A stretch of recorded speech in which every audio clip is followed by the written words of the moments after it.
Ayan, ready na. Tawel. Ito naglili. Tara na, miss na tayo.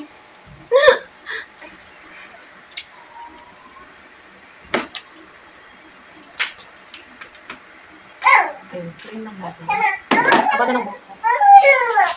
Tawag mo, Igor. Bibili kami ng gulong. Ayan, ng gulong. Sinusunang maris. Hi muna. Hi! Ayan, dito ang natin suot. Salamin damit. Maaga nga akong umalis ngayon mga kamamshi dahil maya magsusundo pa ako kay Kuya Yanji and then pupunta pa ako ng Seymour, may bibilihin ako. At ayan nga, at kailangan ko rin bumili ng bicycle tube para sa gulong ng bike ng aking asawa. At ito ng mga kamamshi, medyo may pagkamahalan pala.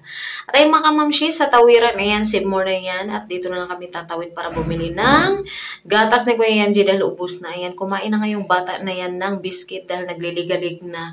At ito na nga, for the waiting ang mga personnel, maya lalabas na rin si Kuya Yanji.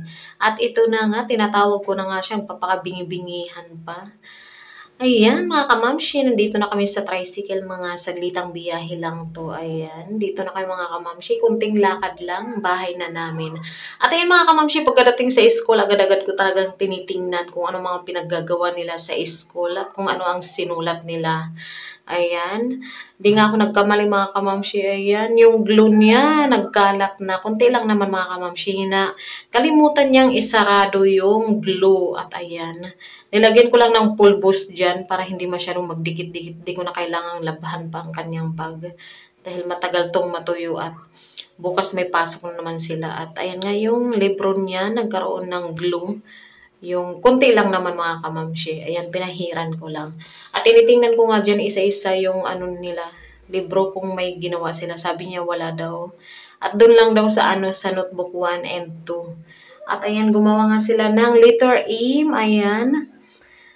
Kinulayan nila and then may pinadikit dyan. Ayan yung mouse. Sabi niya. 4 yung star niya ngayon. 4 yung ginawa niya mga kamamshi. Di ko lang alam kung 4 lang talaga. Pero kadalasan 5 or 6. Pagdating talaga sa pagsusulat mga kamamshi, sobrang tamad niya. Ayan, mabilis siya mapagod pag pinagsulat. Kahit pangalan nga lang. Pero pagdating sa mga drawing, ayan, coloring, yan talaga yung mga gustong-gusto niya. Kahit ilan pa yan yung pakuluran. Kaya lagi ko talagang pinagsasabihan si Kuya Yanji. Sabi ko, hindi sa lahat ng oras doon sa school ay mag-drawing at mag-coloring lang kayo. Dapat matuto kang magsulat, kuya. Minsan panay upo naman siya. At ayan nga mga kamamshi, nakaka-stress man ang buhay may estudyante. Ayan, pinagdaanan din natin ang pinagdaanan nila. Ayan, kailangan lang natin ng kalinga mga kamamshi para mas mabilis matuto ang ating mga junakis. Lalo na mga kamamshi at nag-uumpisa pa lang sila. Kailangan talaga natin samahan ng gabay. Ayan, hindi naman pwedeng puro teacher lang. At lalo na madami yung tinunturoan nila doon. So yun lang mga kamamshi. Thank you for watching. Don't forget to like, share, and follow my Facebook page, Ma'am Shelisam, para updated kayo sa mga i-upload kong mga videos. Bye-bye!